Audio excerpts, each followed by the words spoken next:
নমস্কার বন্ধুরা, সময় Nandita with village food and ব্লগে আপনাদের স্বাগত। আশা করি আপনারা সবাই ভালো আছেন, আমরাও ভালো আছি। জায়গাটাও মন্দির দেখে নিশ্চয়ই বুঝতে পেরেছেন আমি কোথাকার ছবি দিচ্ছি। হ্যাঁ, আমরা গেছিলাম বাবা চন্দ্রেশ্বরের মন্দিরে।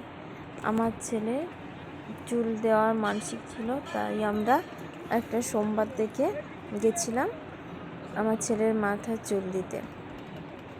দেখতেই পাচ্ছেন মন্দিরের ভেতরে খুবই ভিড়, মানে এত দূর পর্যন্ত লাইন চলে এসছে। একবারে মন্দিরের ভেতর থেকে একবারে ওই যে পুকুর পাড় পর্যন্ত অত দূরই লাইন চলে গেছে। তাছাড়া তো মানে মন্দিরের ভেতরেও প্রচুর মানুষ রয়েছে।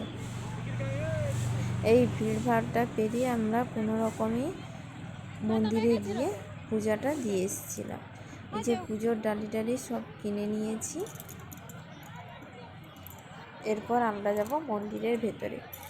লাট মন্দিরেও ছিল প্রচুর ভিড়, মানে লাট মন্দির পুরো ভর্তি ছিল, এত মানুষ এসে। যেহেতু সোমবার দেখে আমরা গেছিলাম, আর এত ভিড় হয়েছিল, তাই জন্য আমরা পুজো দেওয়ার ভিডিও করতে পারিনি। সেই বাইরে থেকেই টুকটাক ভিডিও করে আমাদের বেরিয়ে যেতে হয়েছিল। এই যে আমার ছেলে নেড়া হতে বসে গেছে, আর ওর বাবাই ওকে নিয়ে বসেছে। ও যেহেতু একটু বড় হয়ে গেছে, তাই জন্য ও কিন্তু আর নড়চড় করছে না। এই জন্য মাথাটা কোনো কাটে ছিঁড়েও নি, খুব সুন্দরভাবে ও নেড়া হয়েছে গেছিলো বসে বসে। আর খালি বলছিল আমাকে কীরকম লাগছে, একটু আমাকে ছবি তুলে দেখাও। আমি বলেছিলাম ওকে যে আমি একবারে শেষ হলে ছবি তুলে দেখাবো। আর এই যে কলা পাতায় একটু মাথার চুল নিয়ে নিয়েছি, যেহেতু মানসিক ছিল যে নেড়া হবে এখানে বাবা চন্দ্রেশ্বরের কাছে। এই জন্য কলা পাতায় একটু চুল নিয়ে আমরা বট গাছের কাছে দিয়ে দিব। যারা গিয়েছে অবশ্যই জানে যে কোথায় চুন নিয়ে দিতে হয় বাচ্চার মানত থাকলে, তারা অবশ্যই জানে। দেখুন এখানে নেড়া করাও হয়ে গেছে। এবার ওকে আমরা হলুদ মাখিয়ে, মাথায় তেল হলুদ মাখিয়ে আমরা স্নান করিয়ে নিই। ওর গায়ে চুলগুলো জড়েছিল, তাই ও একটু বিরক্তই হচ্ছিল।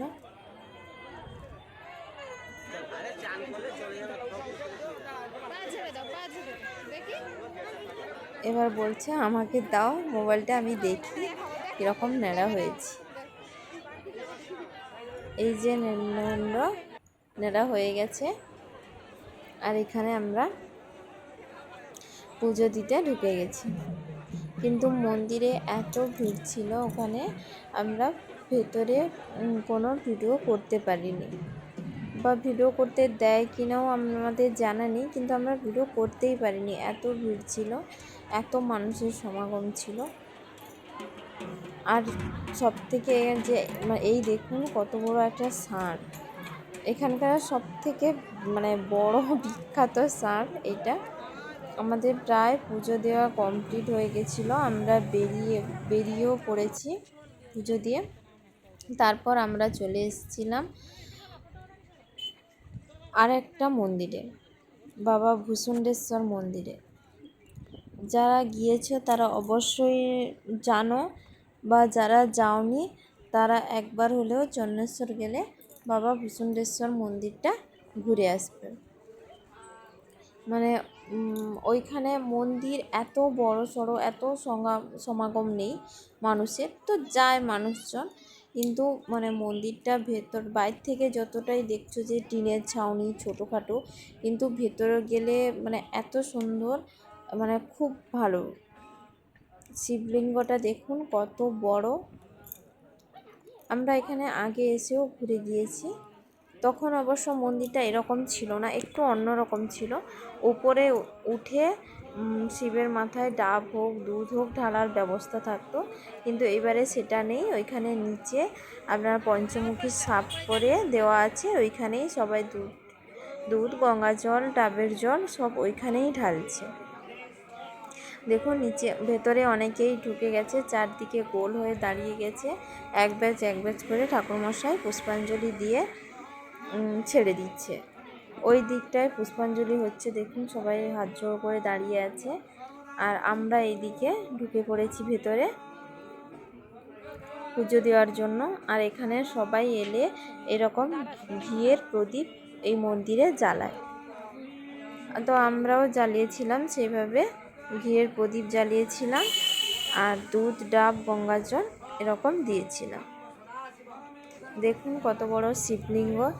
যারা যাননি তারা অবশ্যই বাবা চন্দ্রেশ্বরের কাছে গেলে বাবা ভূষুণ্ডেশ্বর মন্দির অবশ্যই ঘুরে আসবেন। বাবা চন্দ্রেশ্বর থেকে প্রায় 10-12 কিলোমিটার হবে এই ভূষুণ্ডেশ্বর মন্দির। দেখুন ওই যে পঞ্চমুখী সাপের করা আছে পেতলের, সেটার উপরে ডাব, গঙ্গা জল, ফুল ফল যে যাই কিছুই দিচ্ছে না কেন ওইখানে নিচেই দিচ্ছে।